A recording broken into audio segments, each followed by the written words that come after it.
Hey everyone, today we're going to be talking about weather. And the subtopics of weather that we're going to focus on is air masses, fronts, Coriolis effect, high pressure, low pressure, reading a weather map, and we're going to touch on some stationary fronts and occluded fronts.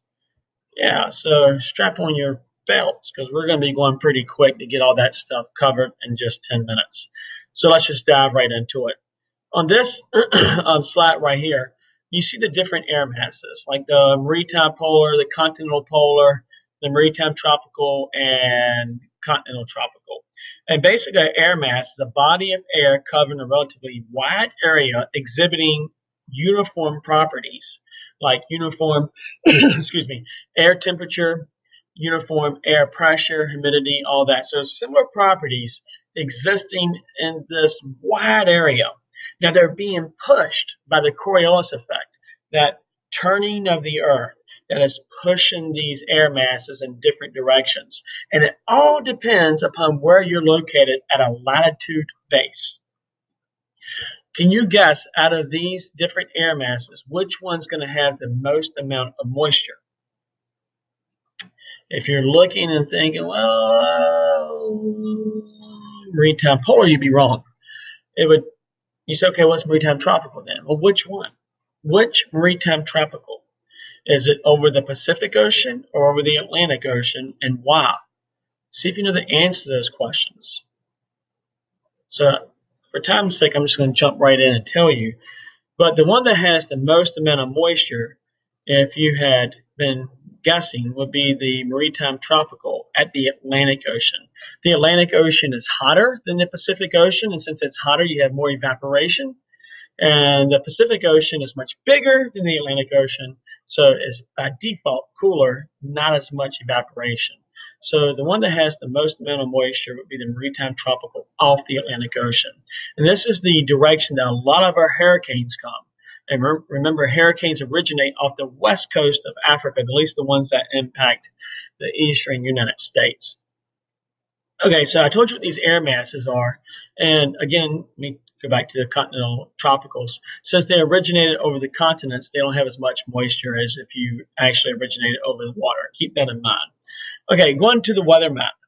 You see on this weather map a lot of busy stuff going on, right? I see warm fronts, or I'm sorry, we do say warm fronts and cold fronts. We also see high pressures and low pressures. All right, high pressure systems. High pressure are basically created by a cold front moving past it. And we can see here that this this high pressure system here, which was made by a cold front, was probably created by this right here. This had passed over it and left this high pressure system behind it. This right here, this low pressure, was probably created because this went this direction. You see that little button right there, that little sunrise looking symbol?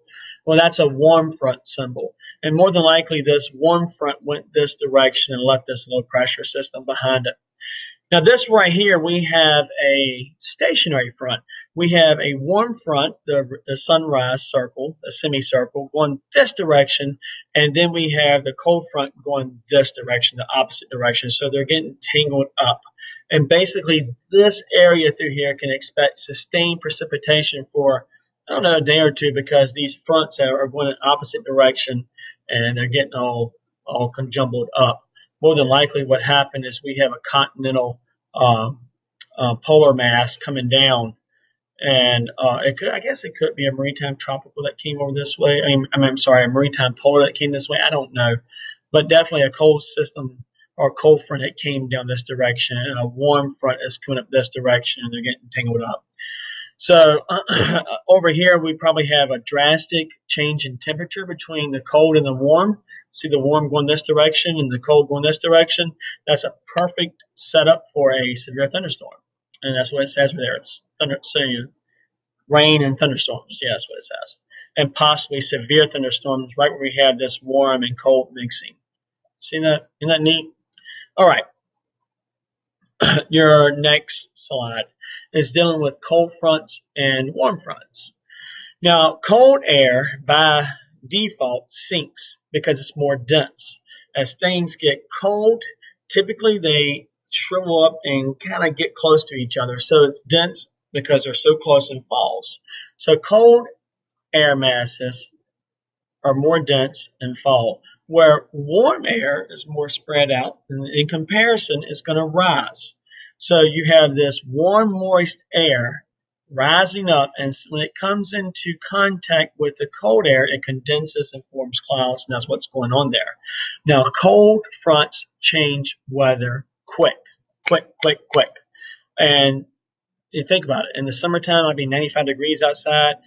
A thunderstorm comes by and it drops the temperature down to 65 or 68 degrees. Now you've seen that, but have you ever been outside during the summer at 1 o'clock in the afternoon and it be like 70 degrees and 2 hours later it's 90? Doesn't happen. Warm fronts take time, and this is an advancing warm front. Same principle. Warm air rises, cold air is already in place, and as the warm air rises, it condenses on condensation nuclei and then falls down as rain. So, same principle. Warm fronts take time. Cold fronts are very quick. And the warm fronts are depicted by the sunrise symbol, and your cold fronts are depicted by this like icicle symbol, like this icicle. Okay? Next slide. This is showing basically a stationary front. The warm front's going this direction, and the cold front's going the opposite direction. I already touched on stationary fronts in my previous slides. They just get tangled up, and you can expect sustained precipitation over a couple of days. An included front, basically you have a really slow moving cold front. A warm front that catches up with it, it can't go anywhere, and another cold front catches up behind that and just includes the warm front in between it. So cold front, warm front, cold front. That's a conjumbling. And what this looks like on a weather map is purple. It looks purple on a weather map. All right. Now, earlier, I had spoken to one of my classes and got totally mixed up. I told them that isobars is what you measure air pressure in. So I apologize for that. You can see that here. You can see here I had a previous. This is my PowerPoint that was previously made. Isobars are the lines. I apologize. And the millibars are typically what air pressure, the units that air pressure are measured in. Now, barometer measures air pressure, but the units that air pressure is typically measured in is millibars, and that's what we can see here. These are millibars. These are like 1,000 millibars, 1,012 millibars, 1,016 millibars. Now, these isobars here, if they're closer together, that is basically the same principle as contour lines. The closer they are together, the more drastic the change.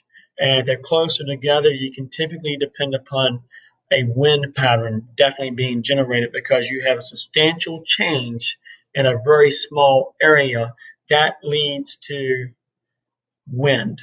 And we can see here the isobars are more spread out from 1024 to 1020. Not that big of a deal. It covers many states. Not that big of a wind.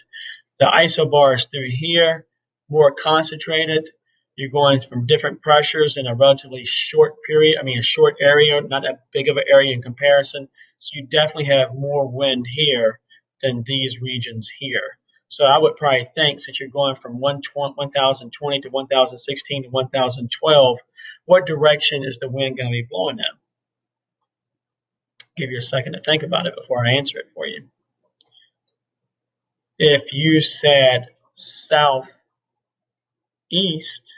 you're right.